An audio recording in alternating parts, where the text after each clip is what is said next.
فاتحہ بسم اللہ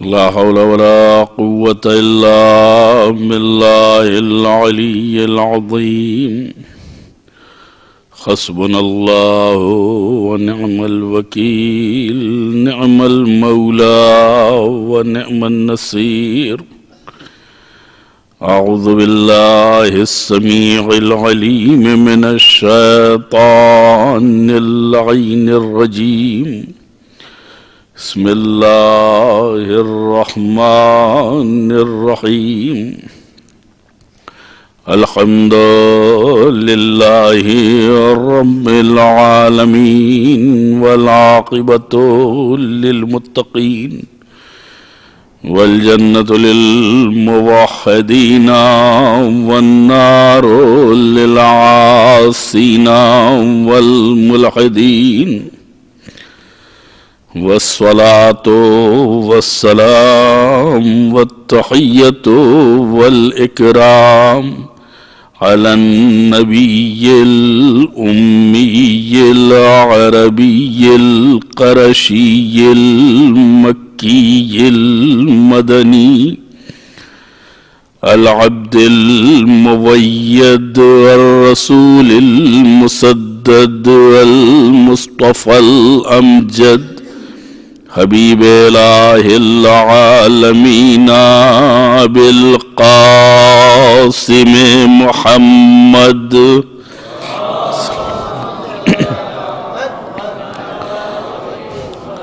وآلہ الطیبین الطاہرین المعصومین المظلومین الذین اذهب اللہ عنہم الرجس وطهرهم تطهيرا اللهم صل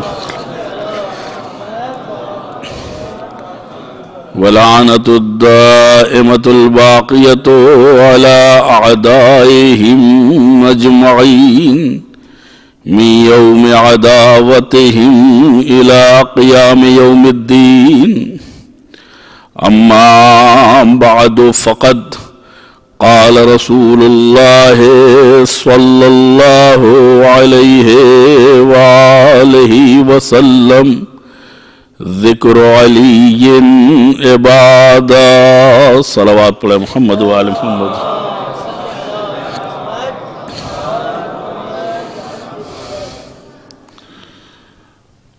حدیث پیغمبر کے مطابق خدا کے نمائندے نے مولائے کائنات کے تعلق سے ارشاد کیا کہ علی کا ذکر عبادت ہے. عبادت یعنی خدا کی پرستش، خدا کے سامنے سر تسلیم خم کرنا، خدا کی مرضی اور اس کی منشا کے مطابق اپنی زندگی گزارنا. یہاں کے اوپر ایک بات سامنے آتی ہے کہ طبیعت عبادت کی طرف مائل نہیں ہوتی ہے، اپنے آپ کو مائل کرنا پڑتا ہے. اور اس کی وجہ یہ ہے کہ عبادت کے تعلق سے ہمارا کچھ اور ہی تجربہ یا ہمارا کچھ اور ہی نظریہ ہے. ورنہ انسان جہاں فائدہ دیکھتا ہے وہاں اس کے قدم آگے بڑھتے ہیں، جہاں نقصان دیکھتا ہے وہاں اس کے قدم پیچھے ہٹتے ہیں. کبھی بھی وہ کام نہیں کرنا چاہتا ہے جس میں اس کا نقصان ہو، اور وہ کام نہیں چھوڑنا چاہتا ہے جس میں اس کا فائدہ ہو۔ عبادت ذکر علی سے ہٹ کر کے اگر خدا کی پرستش کا نام ہے تو ہم جب خدا کی تعریف کرتے ہیں یا خدا کو پہچانتے ہیں یا خدا کی شناخت حاصل کرتے ہیں تو ایک طرف ہم سے مطالبہ کیا گیا ہے کہ تم عبادت انجام دو، عبادت کرو، دوسری طرف خدا عبادتوں سے بے نیاز ہے، یعنی اسے ہماری عبادت نہیں چاہیے، اسے نہیں چاہیے، اسے ضرورت نہیں ہے، بلکہ روایات کے جملوں کے مطابق اگر پوری دنیا اس کے سامنے سر تسلیم خم کر دے تو اس کی الوہیت میں اضافہ نہیں ہوتا ہے، اور ساری دنیا اس کے سجدے سے انکار کر دے تو اس کے معبود ہونے میں کوئی فرق نہیں آتا ہے۔ یعنی خدا عبادت میں ہمارا محتاج نہیں ہے۔ تو سوال یہ ہے کہ پھر اتنے شد و مد سے ہم سے عبادت کا مطالبہ کیوں ہے؟ خدا کو نہیں چاہیے؟ جب خدا کو نہیں چاہیے تو پھر کس کو چاہیے؟ اس کا مطلب یہ ہے کہ خود ہماری ذات میں کچھ ایسی کمزوریاں پائی جاتی ہیں جن کی بھرپائی عبادت کے ذریعے سے ہوتی ہے۔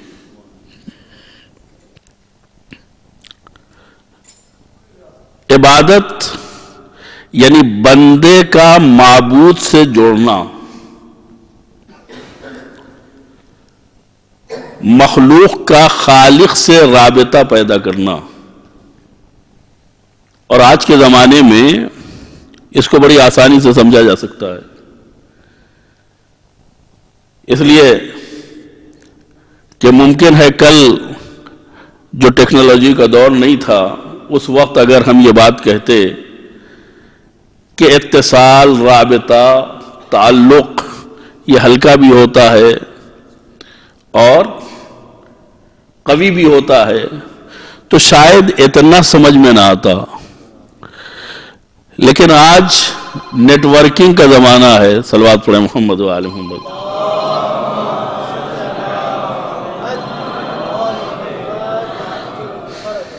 اس سے بہتر صلوات پڑھیں۔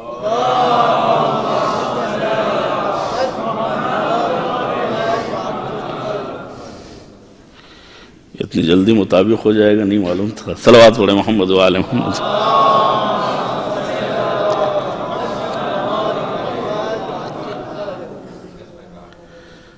تو آج کوئی آدمی ایسا نہیں ہے جس کی جیب میں ایک چھوٹی سی مشین نہ ہو۔ اس مشین کا فائدہ کیا ہے؟ یہ رابطہ پیدا کرتی ہے، لیکن رابطے کے شرائط ہیں۔ آپ جائیے دکان سے ایک عدد موبائل خرید لیجئے تو جیسے ہی آپ موبائل خریدیں گے ویسے ہی رابطہ نہیں ہوگا، آپ کو کچھ کرنا ہوگا، آپ کو اس میں سم ڈالنا ہوگا، سم کو ایکٹیویٹ کرانا ہوگا، اس کو ریچارج کرنا ہوگا، اس کو مثلا جو وائرس آ جاتا ہے اس سے بچانا ہوگا، اور اگر کسی سے رابطہ قائم کرنا ہے تو اس کا نمبر بھی ڈائل کرنا ہوگا۔ یہ سب آپ کے ہاتھ میں ہے، آپ جس کا چاہیں نمبر ڈائل کریں، اسی ملک میں چاہیں جس سے گفتگو کر لیں اور چاہیں تو اس سے باہر جو ممالک ہیں اس میں آپ اپنے رشتہ داروں سے، اپنے دوستوں سے رابطہ برقرار کر سکتے ہیں، لیکن ایک چیز آپ کے ہاتھ میں نہیں ہے اور وہ ہے نیٹ ورکنگ۔ آپ کے گھر میں کون سا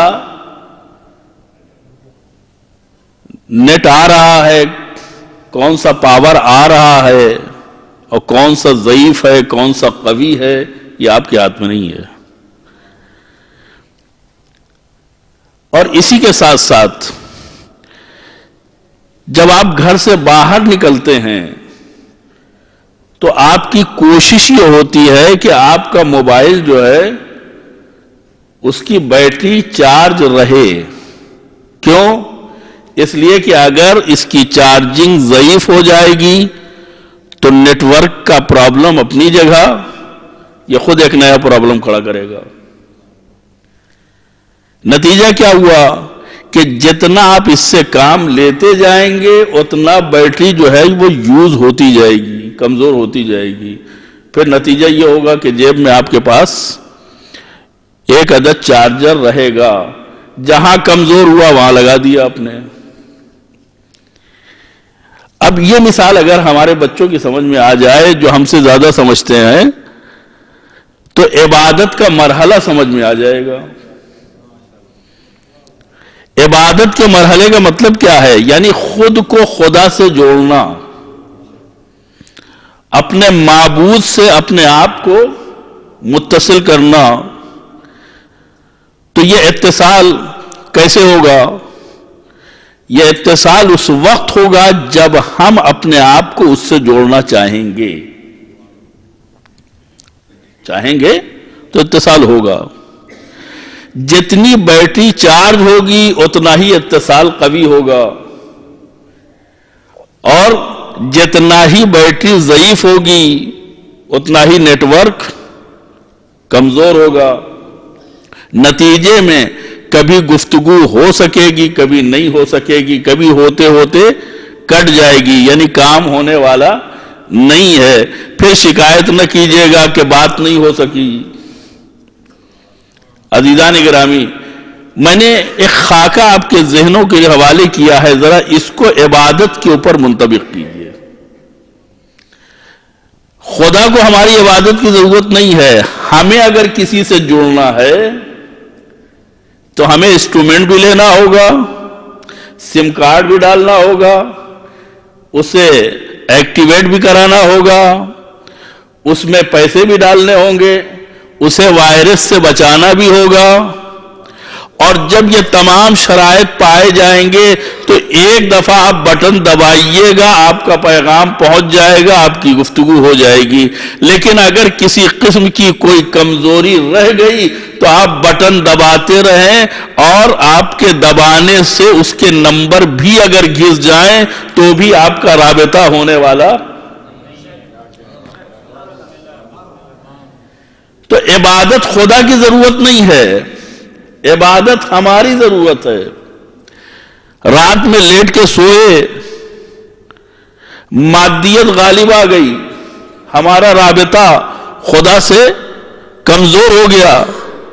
شریعت کہتی ہے اٹھو، اپنے آپ کو اپڈیٹ کرو۔ 2 رکعت نماز پڑھی، ہمارا رابطہ خدا سے ہو گیا۔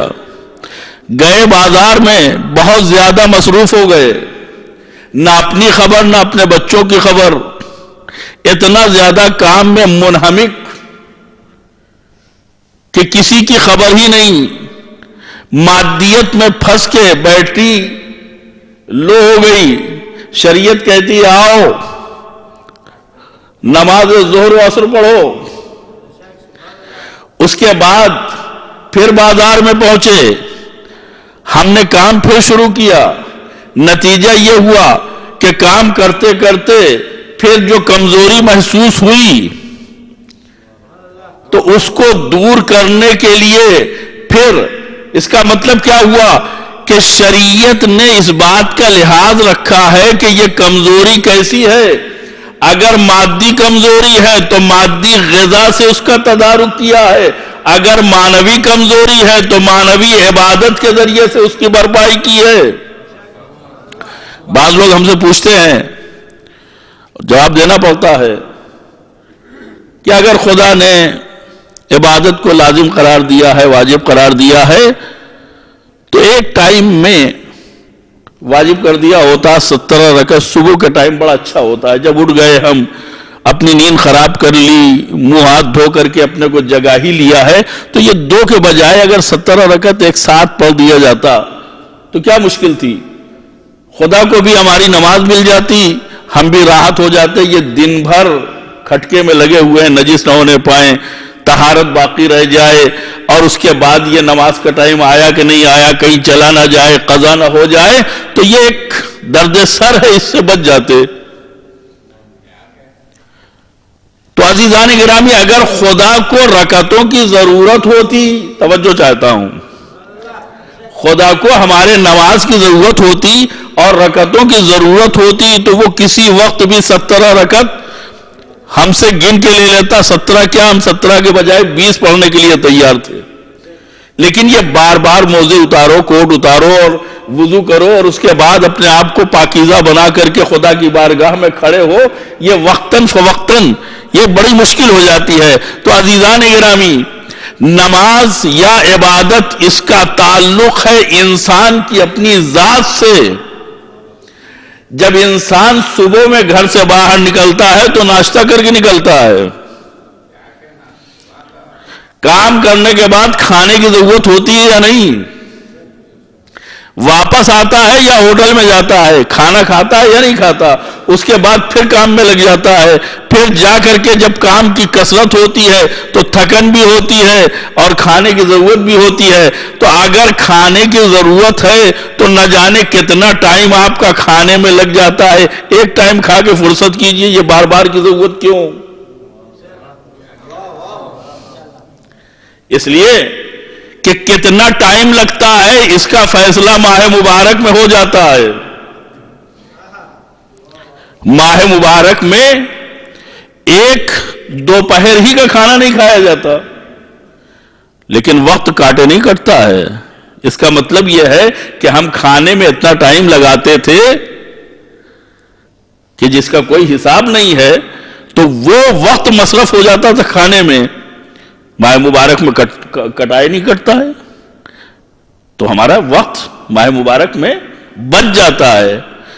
تو کتنا ٹائم لگ جاتا ہے, اگر ہم اسی کو کمانے میں لگا دیں تو کتنا ہمیں آمدنی حاصل ہو سکتی ہے.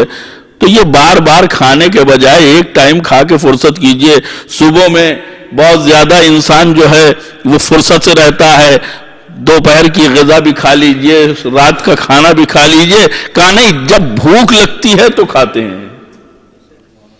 یعنی کھانا ایسی چیز نہیں ہے کہ ہم ایک دفعہ کھا لیں, نہیں, یہ بار بار ضرورت ہوتی ہے. تو پیٹ میں جو جانے والی غذا ہے وہ مادی ہے, جو ہضم ہو جاتی ہے اور انسان کو اس کی ضرورت محسوس ہوتی ہے. تو جب ضرورت ہو تو غذا دی جاتی ہے.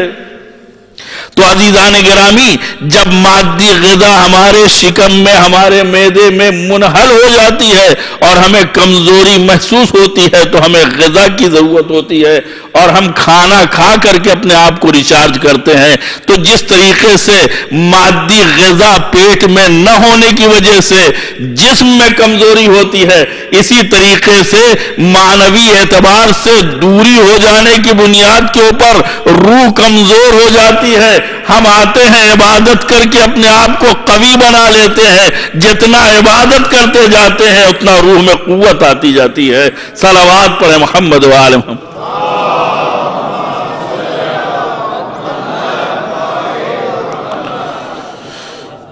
انسان جب عبادت کرتا ہے تو اس کے ذہن میں یہ بات آتی ہے کہ ہمیں خدا کی بارگاہ میں کھڑا ہونا ہے. یہ عبادتیں پیغام دیتی ہیں, عبادتوں کا اثر ہوتا ہے ہماری زندگی پر. اگر عبادت سے انسان تھوڑی دیر کے لیے اپنے آپ کو الگ کر لے تو اس کی زندگی کا نقشہ ہی بدل جائے گا. اور اگر تھوڑی دیر ساتھ دیں تو میں عبادت کا پیغام آپ تک پہنچانے کی کوشش کروں.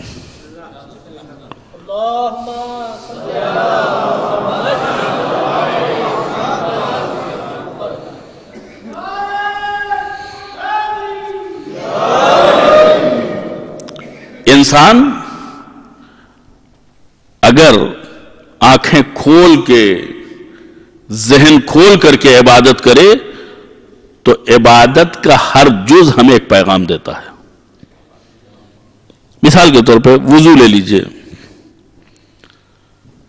اسلام میں یہ ایک مقدماتی عبادت ہے، یعنی بذات خود عبادت نہیں ہے، نماز کے لیے ضروری ہے. یوں ہی وضو واجب نہیں ہے، نماز کے لیے واجب ہے. طہارت نماز کے لیے واجب ہے. ہم وضو کے لیے آمادہ ہوتے ہیں تو شرائط وضو کیا ہیں؟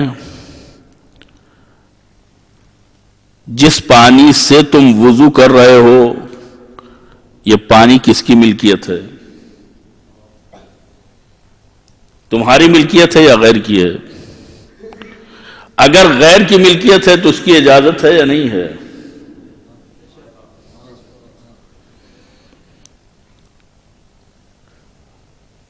جس برتن میں وہ پانی ہے وہ برتن سونا چاندی تو نہیں ہے، وہ برتن غصبی تو نہیں ہے. برتن بھی دیکھا جائے گا، غصبی برتن سے وضو نہیں ہو سکتا ہے. جس جگہ وضو کا پانی گر رہا ہے، ایک جگہ تو آپ بیٹھ کے وضو کر رہے ہیں، ممکن ہے وہ آپ کی جگہ ہو، لیکن پانی اس طریقے سے آپ استعمال کریں کہ غیر کی جگہ میں گرے. اگر اس جگہ کا مالک راضی نہیں ہے تو آپ اپنا وضو کا پانی وہاں نہیں گرا سکتے ہیں. کیا مطلب ہوا؟ یعنی 3 چلو کے وضو میں اتنی شرائط ہیں کہ پانی خود اپنی ملکیت ہونا چاہیے، یا اگر کسی کی ملکیت ہے تو اس کی اجازت ہونی چاہیے. یہ 3 چلو پانی کے لیے اجازت کی ضرورت. اس کا مطلب کیا ہے؟ یعنی خدا ایک ایسی چیز کے لیے جو انسان کی نظر میں اہمیت نہیں رکھتی ہے، اجازت کی شرط لگا کر کے اس بات کا پابند بنانا چاہتا ہے کہ تمہیں آنکھیں کھلی رکھنی چاہیے، ہر چیز کے بارے میں تمہیں یہ جاننا چاہیے کہ یہ کس کی ملکیت ہے. اور جب تمہاری نظر میں یہ بات ہوگی کہ یہ ہماری نہیں ہے تو ہاتھ نہیں لگاؤ گے، بغیر اجازت کی اسے نہیں چھوؤ گے. نماز کے لیے کھڑے ہوئے، مصلی کس کا ہے؟ اپنا ہے پڑوسی کا ہے؟ مسجد سے اٹھا کے لائے ہیں یا ایسا مصلی ہے جس کو خریدا ہے خمس نہیں دیا ہے؟ جو کپڑے ہم پہنے ہیں کپڑے کی قیمت ہم نے ادا کی ہے یا نہیں؟ حتیٰ کپڑے کی سلائی دی ہے یا نہیں؟ اس لیے کہ اگر ٹیلر کا دھاگا لگا ہوا ہے اور اس کی قیمت ہم نے نہیں دی ہے، اس کی سلائی نہیں دی ہے اور اس کی اجازت نہیں ہے یا وہ راضی نہیں ہے تو ہماری نماز نہیں ہے. اس کا مطلب کیا ہوا؟ یعنی اگر دن میں 3 مرتبہ ہم نماز پڑھتے ہیں، جو لوگ جتنی مرتبہ زیادہ سے زیادہ پڑھتے ہیں ان کو زیادہ سے زیادہ اس کا خیال آئے گا. جو لوگ کم پڑھتے ہیں یعنی 3 ہی مرتبہ پڑھتے ہیں 5 نمازوں کو، ان کے مقابلے میں کم خیال آئے گا، لیکن بہرحال خیال آئے گا. پانی ہاتھ میں لیتے ہوئے یہ تصور پیدا ہوگا کہ نہیں کہ یہ پانی کہاں سے آیا؟ ظرف وضو ہاتھ میں لیتے ہوئے یہ تصور پیدا ہوگا کہ نہیں کہ یہ برتن کس کا ہے؟ جس جگہ بیٹھ کر کے ہم وضو کر رہے ہیں اس کے بارے میں اور جہاں وضو کا پانی گر رہا ہے اس کے بارے میں یہ خیال پیدا ہوگا یا نہیں پیدا ہوگا کہ ہم کہاں وضو کر رہے ہیں؟ شریعت اتنی باریکی سے 5 مرتبہ 3 مرتبہ جھنجھوڑ رہی ہے کہ تم کہاں وضو کر رہے ہو، تم کس کے مصلی کے اوپر نماز پڑھ رہے ہو، کس کپڑے میں پڑھ رہے ہو. کیا پھر بھی انسان کی تربیت نہیں ہوگی کہ وہ اپنے اور پرائے کے مال میں فرق محسوس کر سکے؟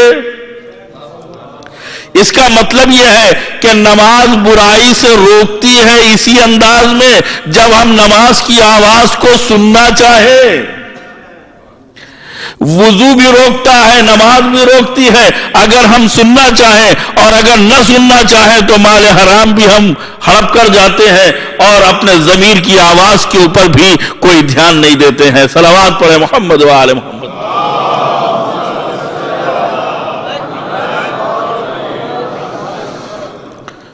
تو اگر انسان کی زندگی میں عبادت اثر نہ کرے تو وہ عبادت نہیں ہے، لیکن عبادت کو شرائط کے ساتھ انجام دینا چاہیے۔ بہت سے لوگ ہیں جو سوال کرتے ہیں کہ آپ لوگ کہتے ہیں کہ خدا دعا قبول کرتا ہے، خدا جو ہے ہماری بات سنتا ہے، لیکن کتنی دعائیں کی ہیں، کتنا خدا سے منت سماجت کی ہے، لیکن وہی مثال، شارجہ میں میں آیا،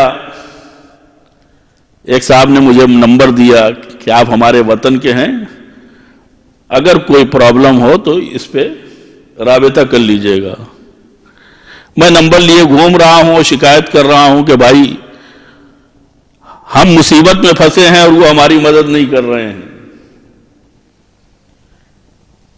نمبر لیے جیب میں ڈالے ہم گھوم رہے ہیں اور شکایت کر رہے ہیں۔ انہوں نے دیا تھا کہ آپ نمبر ڈائل کیجئے گا، انہوں نے دیا تھا کہ انسٹرومنٹ میں اس نمبر کو جب ڈائل کریں گے اور اس میں شرائط پائے جائیں گے تو ہم تک آپ کی آواز آئے گی اور ہم آپ کی مدد کے لیے آئیں گے۔ اسی کے ساتھ ساتھ وہ تمام شرائط، بیٹری چارج ہونا چاہیے، وائرس نہیں ہونا چاہیے، اس لیے کہ اگر وائرس آ گیا تو آپ کا لاک بیلنس اس میں ہو، آپ کی آواز جانے والی نہیں ہے۔ اس کا مطلب کیا ہوا کہ اگر آپ شرائط کے ساتھ دعا کر رہے ہیں لیکن پیٹ میں مال حرام پایا جاتا ہے، حرام کا وائرس ہے، تو لاکھ دعا کریں، دعا زمین سے اٹھ کے اوپر جانے والی ہی نہیں ہے۔ اس کا مطلب یہ ہے کہ ہماری دعا میں وہ اثر نہیں پایا جاتا ہے جو خدا کی بارگاہ میں پہنچ سکے، اور جب خدا کی بارگاہ میں نہیں پہنچ سکتی ہے تو اس کے اثرات ہماری زندگی میں رونما نہیں ہونے والے ہیں۔ صلوات پڑھیں محمد و آل محمد۔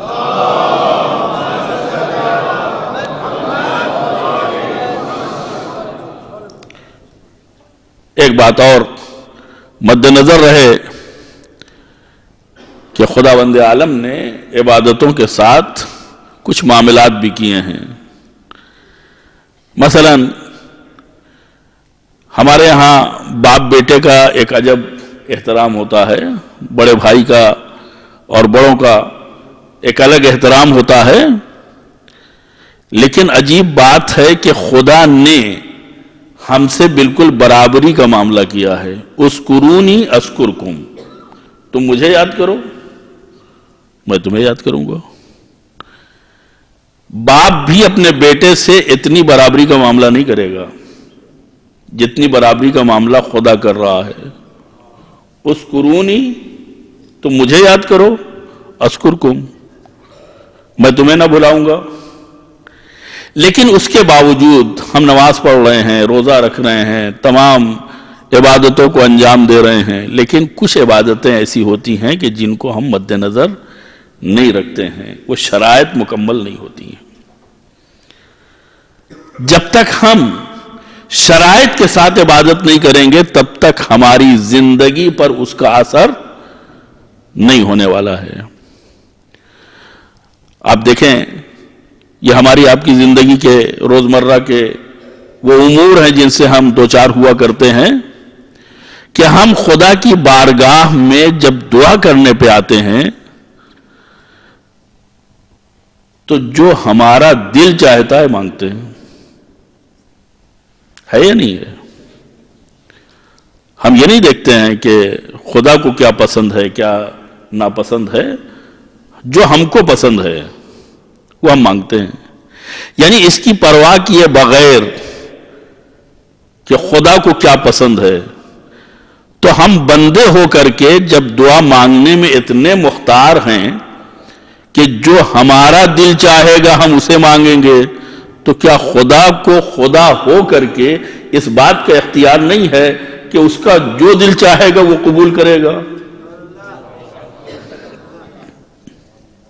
کوئی اتنا حق تو ہونا چاہیے خدا کو. ہم کسی کے پاس نہیں جاتے کہ بتائیے خدا سے کیا مانگیں. نہیں، ہمارا دل چاہ گیا، کسی کو الیکشن میں جیتتے ہوئے دیکھا، اس کے لیے زندہ باد کے نعرے لگتے ہوئے دیکھے تو فوراً دل میں ایک قلق پیدا ہوتا ہے کہ یہ ہم کیوں نہیں ہوئے.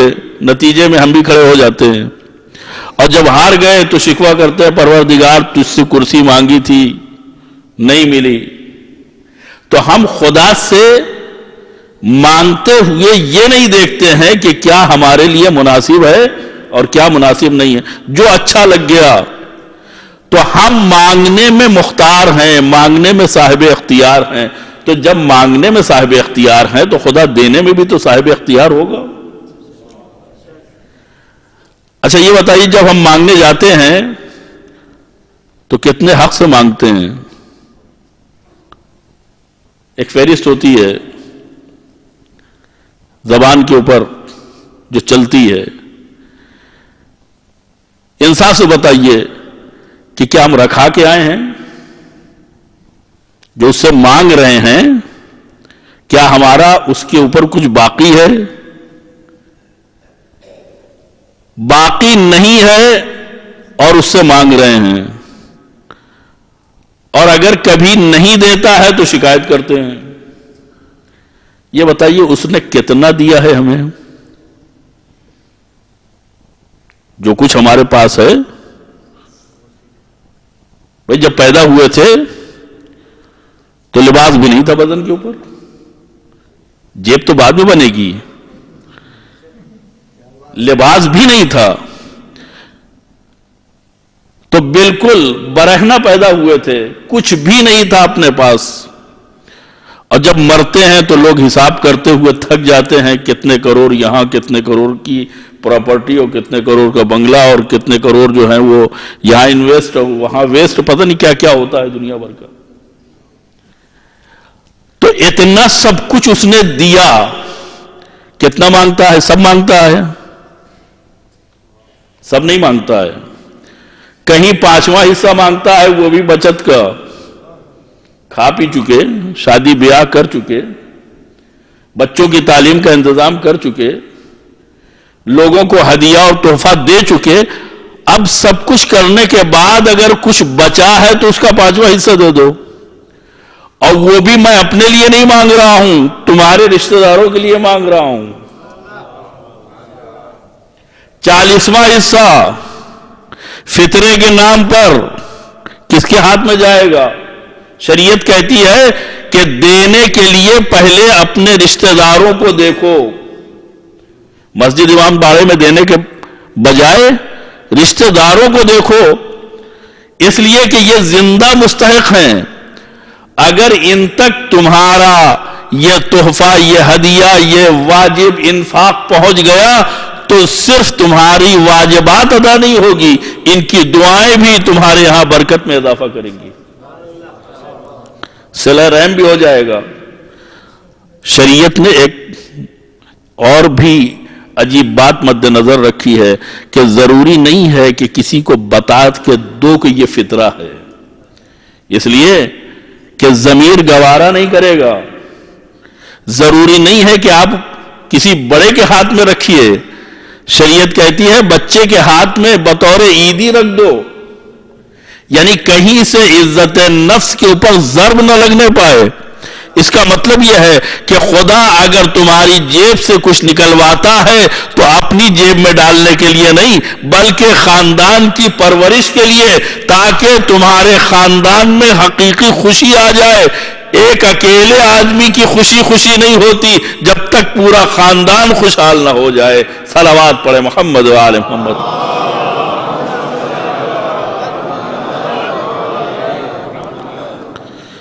تو ان عبادتوں کا اثر ہوتا ہے. اگر عبادت اثر نہ کرے تو پھر وہ عبادت نہیں ہے. مولا متقیان حضرت علی ابن ابی طالب علیہ السلام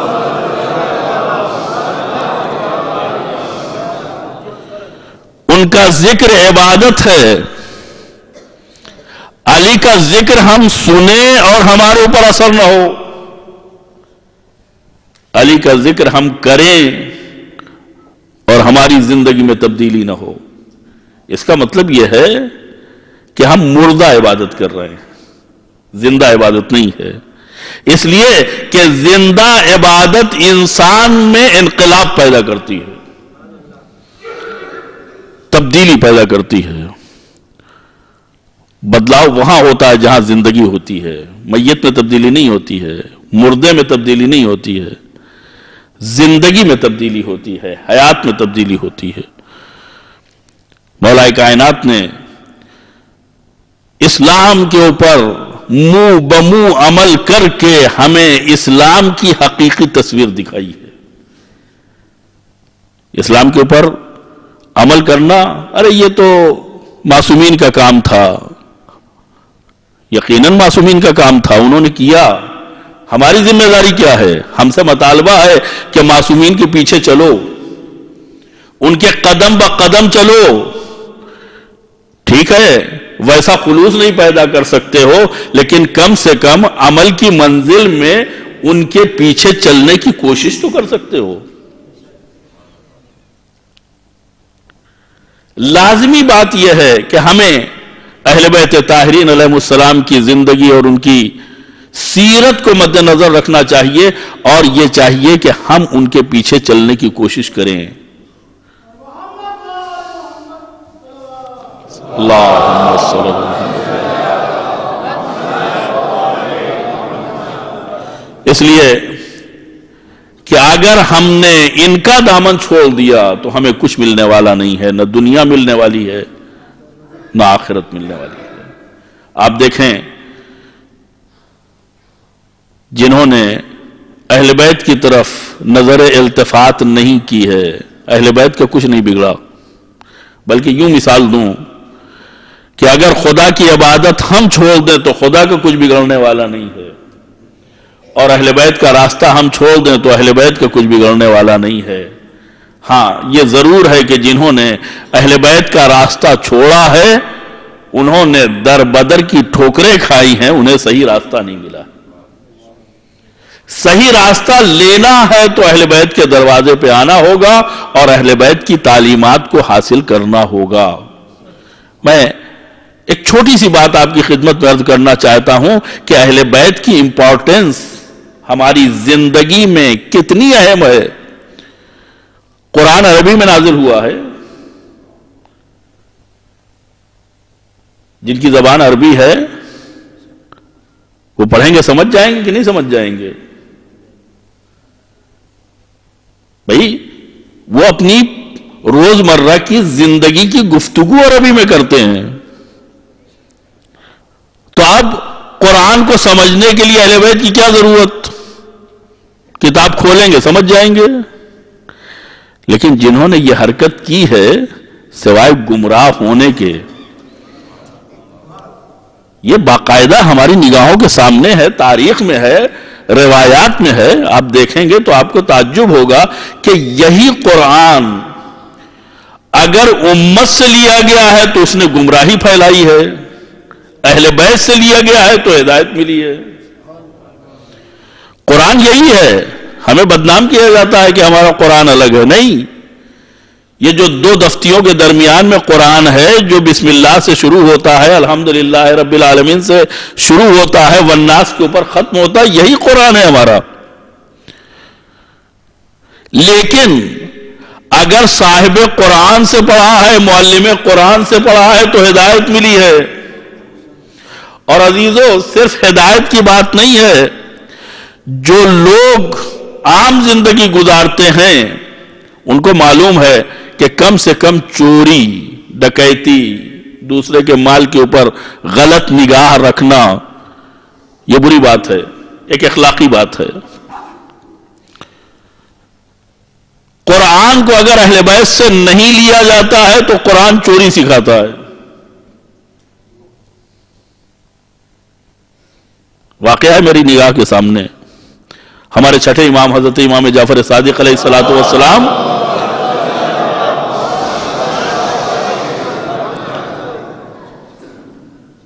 ان سے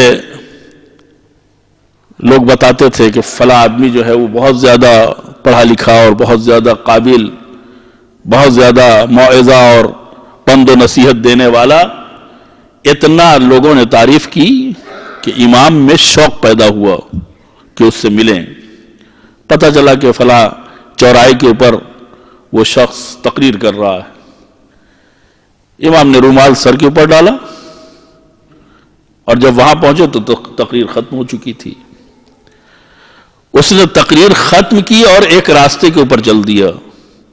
ایک پھل کی دکان پہ پہنچا، پھل والے سے گفتگو کرنے لگا اور گفتگو کے دوران اس نے 2 انار چرائے اور اپنی تھیلی میں ڈال دیے. اور آگے بڑھا، روٹی کی دکان پہ پہنچا، نانوائی سے بات کرنے لگا. اس کی نظر بچی اور 2 روٹی تھیلے کے اندر. امام دیکھ رہے ہیں. جب یہ نانوائی کی دکان سے باہر نکلا تو امام نے اس کو پکڑا کہ یہ کیا حرکت کی تم نے؟ کہا یہ بتائیے آپ ہیں کون؟ کہا تمہیں اس سے کیا غرض ہے کہ میں کون ہوں؟ یہ بتاؤ کہ تم نے یہ روٹی اور یہ انار کیوں چرایا؟ کہا نہیں، پہلے آپ اپنی شناخت بتائیے. امام نے اپنا نام بتا دیا. کہا یہ اعتراض آپ اس لیے کر رہے ہیں کہ آپ نے قرآن نہیں پڑھا. آپ دیکھیں کہ کیسی بات کر رہا ہے یہ شخص. آپ نے چونکہ قرآن نہیں پڑھا ہے، آپ کو قرآن نہیں آتا ہے معاذ اللہ، اس وجہ سے آپ اعتراض کر رہے ہیں. کہا کیا مطلب؟ کیا قرآن دوسرے کا مال ہڑپنے کی اجازت دیتا ہے؟ کہ آپ نے قرآن پڑھا ہے، ایک آیت ہے من جاء بالحسنۃ فلہ عشر امثالھا، جو ایک نیکی کرتا ہے تو ایک نیکی کے بدلے میں اسے 10 ثواب ملتے ہیں. کہاں پڑھا ہے؟ کہ یہ آیت پڑھی ہے من جاء بالسیئۃ، جو شخص ایک برائی کرتا ہے فلا یجزا الا مثلھا، ایک کے بدلے میں ایک ہی برائی. کہاں یہ بھی پڑھا ہے؟ کہا بس مسئلہ حل ہو گیا کہ ہم نے 4 گناہ کیے اور 4 ثواب کیے. 4 گناہ یہ کیے کہ 2 روٹیاں چرائیں، 2 انار چرائی، یہ 4 گناہ ہیں. لیکن یہ چرا کے ہم نے خود اپنے پیٹ میں نہیں ڈالا، بلکہ ہم نے فقیر کے لیے یہ چرایا ہے، ہم اسے صدقہ دیں گے. تو جب ہم صدقہ دیں گے تو ایک نیکی کے بدلے میں 10 نیکیاں حصے میں آئیں گی، لہذا 40 نیکیاں ہمارے حصے میں آئیں گی. اگر 4 برائیوں کے بدلے میں 4 برائیاں نکال بھی دی جائیں تو 36 نیکیاں تو ہمارے اکاؤنٹ میں رہیں گی. بس یہ سننا تھا کہ ایک مرتبہ ہمارا امام آواز دیتا ہے کہ قرآن ہدایت کے لیے آیا ہے، قرآن گمراہی کے لیے نہیں آیا ہے. تم نے قرآن کا مس یوز کیا ہے، تم نے غلط فائدہ اٹھایا ہے. خداوند عالم اگر ثواب کا تذکرہ کرتا ہے کہ ایک نیکی کے بدلے میں 10 نیکیاں لکھی جائیں گی تو اس ثواب کا تعلق اپنی جیب سے کیے ہوئے نیک کام کے اوپر ہے، نہ کہ چوری سے کیے ہوئے. چوری کے ذریعے سے حاصل کردہ مال کو جو تم راہ خدا میں دے رہے ہو، یہ تم نے ایک گناہ نہیں کیا ہے بلکہ 2 گناہ کیے ہیں. والعاقبۃ للمتقین، خداوند عالم جو ہے وہ عاقبت متقین کے لیے قرار دیتا ہے. یعنی چوروں اور ڈکیتوں کا قیامت میں یا جنت میں کوئی گزر نہیں ہے. گزر اس کا ہوگا جو اپنی گاڑھی کمائی سے راہ خدا میں انفاق کرے گا. تو دوسرے کے مال کے اوپر انفاق کرنا اور ہے، اپنی گاڑھی کمائی کو راہ خدا میں خرچ کرنا اور ہے. صلوات پڑھے محمد و آل محمد.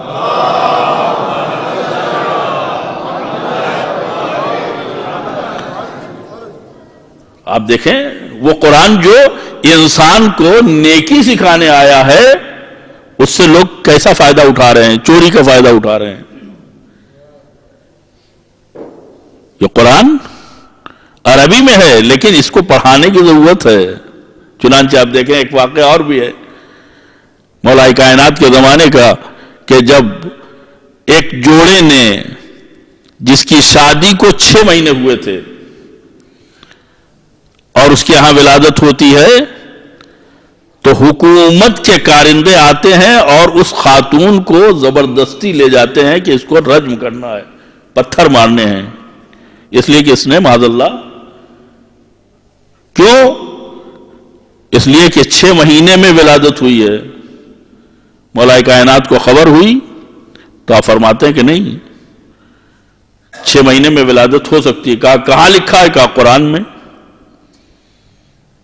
کہا قرآن میں کہاں لکھا ہے کہ حمل کا زمانہ جو ہے وہ 6 مہینے ہے؟ کہا قرآن میں لکھا ہوا ہے۔ قرآن کی آیت پڑھ دی، وَحَمْلُهُ وَفِصَالُهُ 30 شہرا،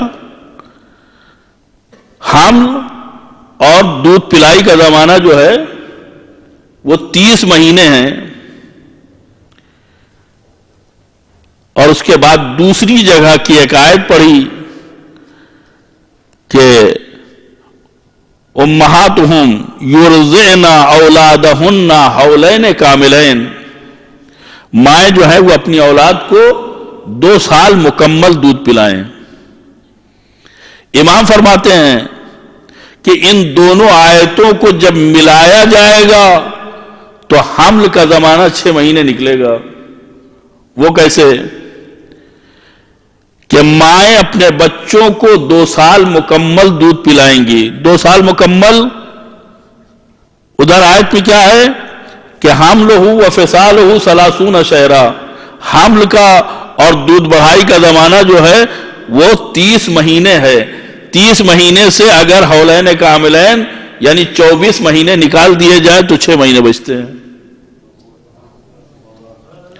قرآن میں لکھا ہے لیکن مسلمانوں کو پتہ نہیں ہے۔ کیوں پتہ نہیں ہے؟ اس لیے کہ قرآن خود سے سمجھنا چاہتے ہیں۔ جب خود سے سمجھنا چاہیں گے تو وہی سمجھیں گے جو سمجھنا چاہ رہے ہیں۔ اہل بیت اسی لیے لائے گئے ہیں تاکہ وہ سمجھائیں جو خدا سمجھانا چاہتا ہے۔ اور یہی وجہ ہے کہ ہمیں قرآن کے اپنے نفع اور نقصان کا اندازہ نہیں ہے، فائدے اور نقصان کا اندازہ نہیں ہے۔ آج تاریخ 30 ہو چکی ہے، سال مکمل ہو رہا ہے۔ یہاں نہیں معلوم کہ کیا ہنگامہ ہوتا ہے، لیکن ہمارے یہاں ملک میں 31 نائٹ یعنی بدتمیزی کی رات، فحشا کی رات، جشن کی رات اور جتنی بےہودگیاں ممکن ہیں وہ سب، یہ کیا ہو رہا ہے؟ خوشی منائی جا رہی ہے۔ میں پوچھنا چاہتا ہوں کہ خوشی کس بات کی ہے؟ ہمیں اتنی تمیز تو ہونا چاہیے کہ ہم نے کیا پایا ہے اور کیا کھویا ہے، اس کا فیصلہ ہمیں کرنا چاہیے۔ ہمیں دیکھنا چاہیے کہ واقعاً ہم نے کھویا کیا ہے اور پایا کیا ہے، ہماری قسمت میں نقصان لکھا ہے یا ہماری قسمت میں فائدہ لکھا ہے۔ انسان کی زندگی کے لمحات سے قیمتی کوئی چیز نہیں، غور کیجئے گا۔ پوری دنیا کی دولت ایک طرف اور انسان کی زندگی کا ایک لمحہ، یعنی اگر کوئی آدمی قارون کی دولت ملک الموت کے حوالے کر دے کہ ہمیں 1 گھنٹہ یا 1 منٹ فرصت دے دو، تو ظاہر سی بات ہے کہ فرصت ملنے والی نہیں ہے۔ اس کا مطلب یہ ہے کہ انسان کی زندگی کے مقابلے میں قارون کی دولت بھی کوئی ارزش نہیں رکھتی۔ ہم یہ کہتے ہیں کہ وقت سونا ہے، تو سونے کے برابر ہوا، یعنی سونا دیجئے وقت لے لیجئے، وقت دیجئے سونا لے لیجئے۔ برابری کا مطلب یہی ہوتا ہے نا کہ یہ چیز اتنی قیمت کی ہے، یعنی چیز دے دیجئے پیسہ مل جائے گا، پیسہ دیجئے چیز مل جائے گی۔ لیکن یہ ایک طرفہ معاملہ ہے کہ آپ تھوڑا سا وقت دیجئے بہت سی دولت کما لیجئے، لیکن پوری کائنات کی دولت دے دیجئے، ایک دن آپ حاصل کر لیں، ایک لمحہ حاصل کر لیں، یہ تو ایک منٹ آپ حاصل نہیں کر سکتے ہیں، پورا سال آپ سے جدا ہو رہا ہے۔ زندگی کا ایک مکمل سال یعنی 365 دن ہماری زندگی سے مائنس ہو رہے ہیں، یعنی اگر ہماری قبر جو ہے وہ 365 قدم ہو تو گویا ہم اپنی قبر کے کگار پہ پہنچ گئے ہیں اور خوش ہو رہے ہیں۔ کس بات کی خوشی منا رہے ہیں؟ خوشی تو ہم اس وقت مناتے جب ہماری زندگی میں اضافہ ہو جاتا، لیکن جب زندگی کم ہو رہی ہے، ایک سال ہماری زندگی سے مائنس ہو رہا ہے، تو کم سے کم اتنی عقل ہونا چاہیے کہ جہاں کے اوپر انتہائی بڑا نقصان ہو رہا ہے وہاں اگر انسان غمزدہ نہ ہو تو کم سے کم جشن نہ منائے، اس لیے کہ جشن منانا یہ اس بات کی علامت ہے کہ ہم نے فائدہ کمایا ہے، اور غمزدہ ہونا اس بات کی علامت ہے کہ ہم نقصان میں رہے ہیں۔ اور شاید یہی وجہ ہے کہ قرآن آواز دیتا ہے کہ قسم ہے عصر کی، انسان گھاٹے میں ہے۔ یعنی یہ ایسا گھاٹے والا سودا ہے کہ خود سودا کرنے والا نہیں جانتا ہے کہ فائدہ کیا ہے، نقصان کیا ہے۔ صلوات پر محمد و آل محمد۔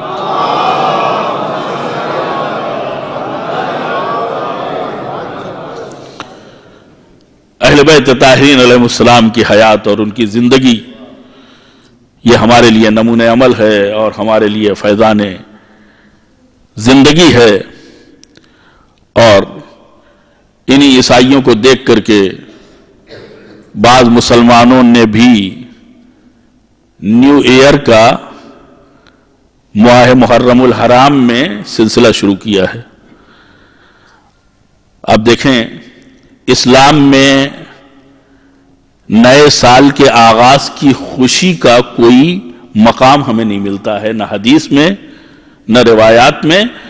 اگر نئے سال کے آغاز کے اوپر وہ لوگ ہمیں مبارکباد نہ دیتے جو ہر مرحلے پہ سنت و بدعت دیکھتے ہیں تو ہمیں شکوہ بھی نہ ہوتا، لیکن جو ہر قدم کے اوپر بدعت اور سنت دیکھتے ہیں جب وہ ہمیں مبارکباد دیتے ہیں تو ہمیں تعجب ہوتا ہے۔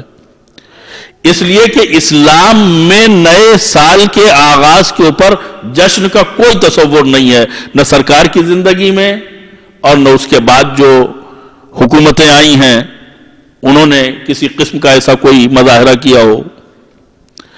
اور اگر ہم عقلی اور تاریخی اعتبار سے اس کو حل کرنا چاہیں تو ہمارے پاس اتنی عقل پائی جاتی ہے کہ ہم محرم کو دیکھیں کہ اس میں کیا ہوا ہے، اور ہمارے سال کا نام کیا ہے اس میں مناسبت کیا پائی جاتی ہے۔ تو ہمارے سال کا نام ہے ہجری۔ ہجری کا مطلب کیا ہے؟ یعنی ہم پیغمبر کی ہجرت کے سال کو گنتے ہیں، یعنی سال کا آغاز ہوا ہے ہجرت سے۔ ہجرت یہ خوشی کا موقع ہے یا غم کا موقع ہے؟ ہجرت یعنی پیغمبر نے اپنا وطن چھوڑا ہے، ہجرت یعنی رسول نے وہ گلیاں چھوڑی ہیں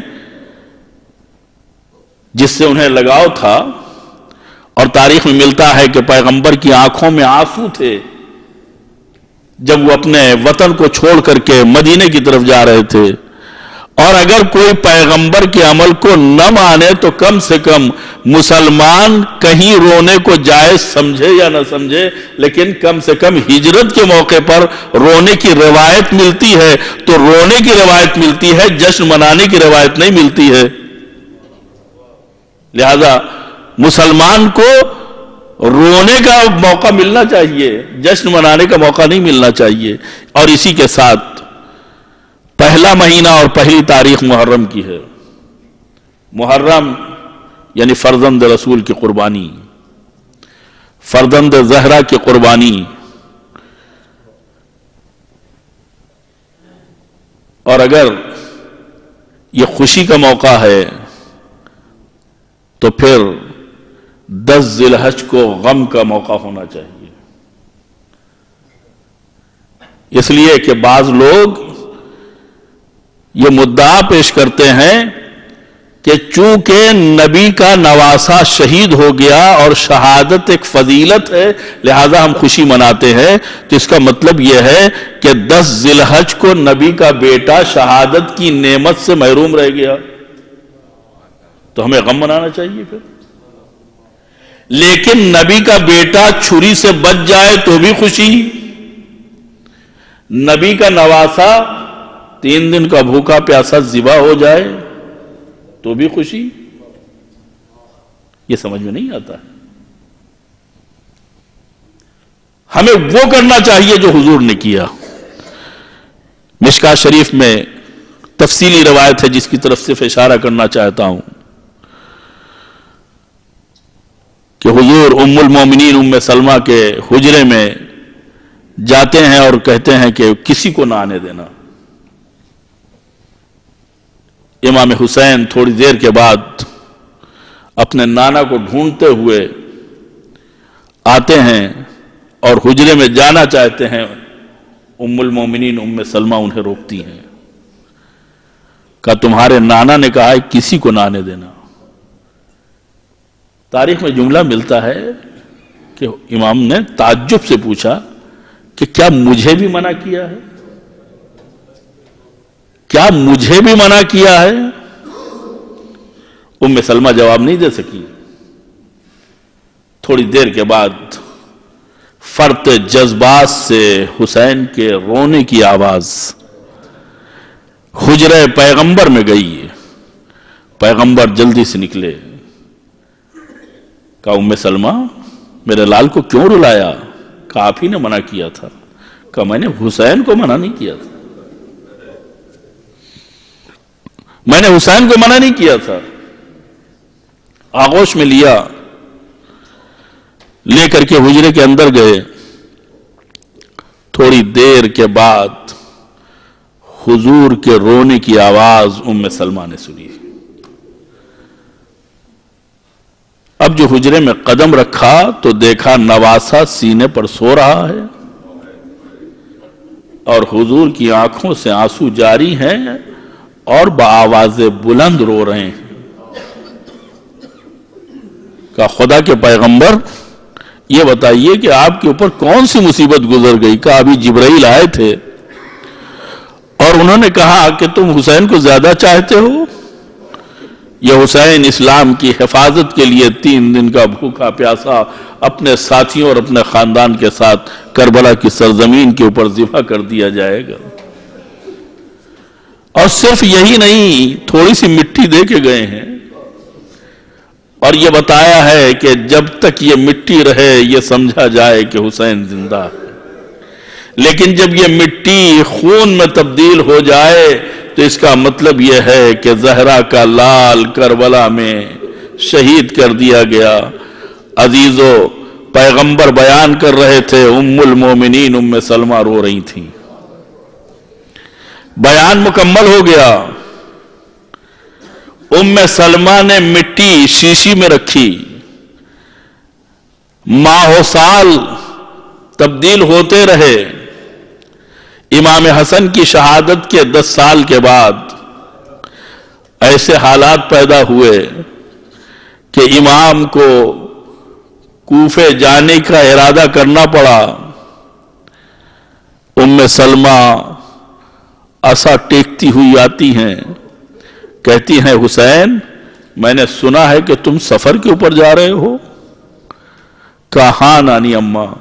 کہا میں تمہیں سفر پہ جانے سے نہیں روکتی ہوں، لیکن ایک بات کا خیال رکھنا، ہر جگہ جانا، عراق نہ جانا، اس لیے کہ میں نے تمہارے نانا سے سنا ہے کہ ہمارا بیٹا سرزمین کربلا عراق میں 3 دن کا بھوکا پیاسا ذبح کیا جائے گا۔ عزیزو، ایک مرتبہ حسین آواز دیتے ہیں، اے نانی اماں، کربلا ہمارے لیے بنائی گئی ہے اور ہم کربلا کے لیے بنائے گئے، کیا آپ چاہیں گے اس کی زیارت کرنا؟ ام سلمہ نے اشتیاق ظاہر کیا، امام نے اشارہ کیا، ساری زمینیں پست ہوئی، کربلا کا طبقہ بلند ہوا۔ ام سلمہ کو دکھا رہے ہیں نانی اماں وہ جو جگہ دکھائی دے رہی ہے وہاں میرے جوان سال علی اکبر کے سینے پہ برچھی لگے گی، وہ جگہ قاسم کے پامال ہونے کی جگہ ہے، وہ جگہ ان محمد کے سر کاٹے جانے کی جگہ ہے، وہ جو بلندی آپ دیکھ رہی ہے وہاں کے اوپر میں ششماہے کے لیے پانی طلب کروں گا اور ہرملا کا تیرے سے شعبہ علی اصغر کی شہادت کا سبب بنے گا۔ اے نانی اماں وہ جو نشیب دکھائی دے رہا ہے اس نشیب میں آپ کا لال 3 دن کا بھوکا پیاسا ذبح کیا جائے گا۔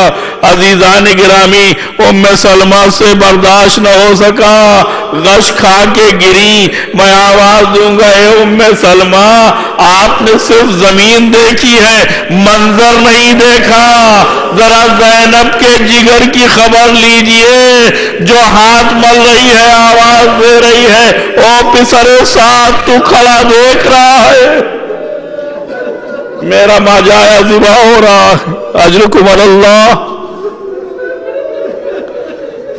جزاکم خیر الجزا۔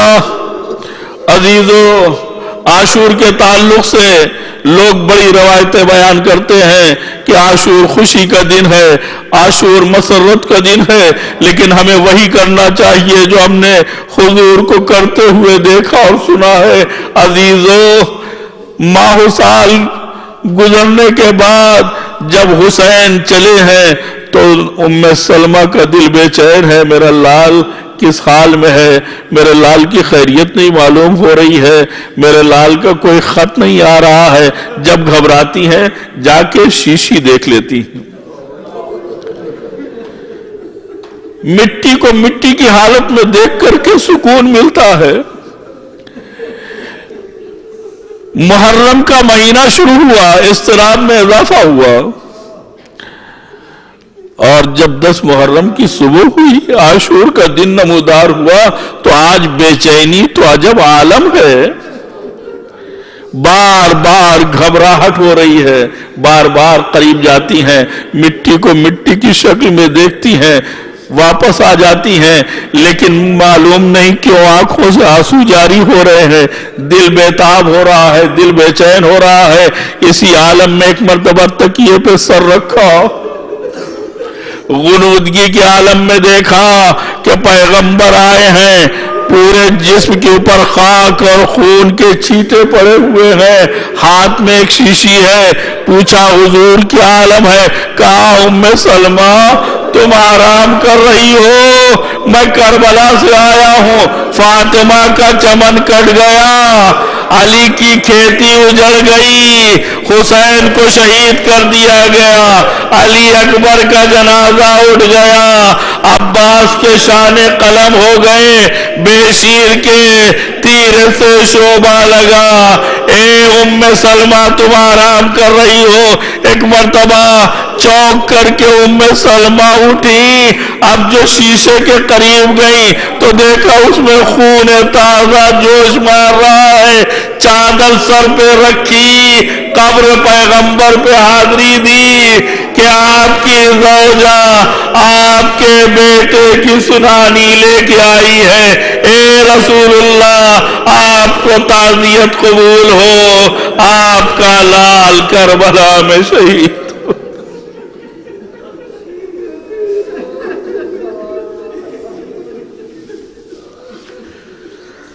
سيعلم الذين ظلموا أي منقلب ينقلبون إنا لله وإنا إليه راجعون إلهي بحق الزهراء وأبيها وبعلها وبنيها وبحق الأئمة التسعة الطاهرين من ذرية الحسين عليهم الصلاة والسلام فاستجب دعانا واقض حاجاتنا برحمتك يا أرحم الراحمين۔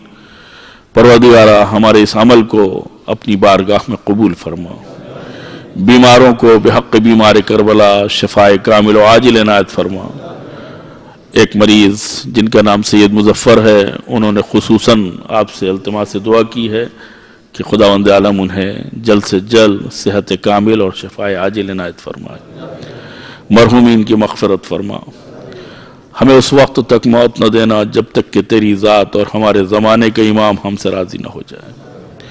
دنیا میں ہمیں زیارت محمد و آل محمد اور آخرت میں ان کی شفاعت نصیب فرما، پرچم اسلام کو سربلند فرما، پرچم کفر و نفاق و الحاد کو سرنگوں فرما، علماء اعلام مراج کرام کی حفاظت فرما، مزارات مقدسہ کی حفاظت فرما، اہل بیت کے چاہنے والے گوشہ و کنارے دنیا میں جہاں کہیں بھی ہوں ان کی جان و مال عزت و ناموس کی حفاظت فرما، دشمنان اسلام اگر اصلاح کے قابل نہیں ہے تو انہیں نیست و نابود فرما، ولی برحق وارث زہرا امام زمانہ کے ظہور میں تعجیل فرما، اور ہم سب کو ان کے ناصروں مددگاروں اور غلاموں کی فہرست میں شامل فرما۔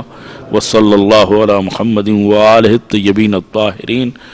حاضرین کی اموات کی ارواح کے ساتھ ساتھ جملہ مومنین و مومنات اور مرحوم سید کبیر حسین نقوی ولد سید امیر حسین نقوی تمام افراد کے لیے ایک سورہ فاتحہ کی درخواست۔ بسم اللہ۔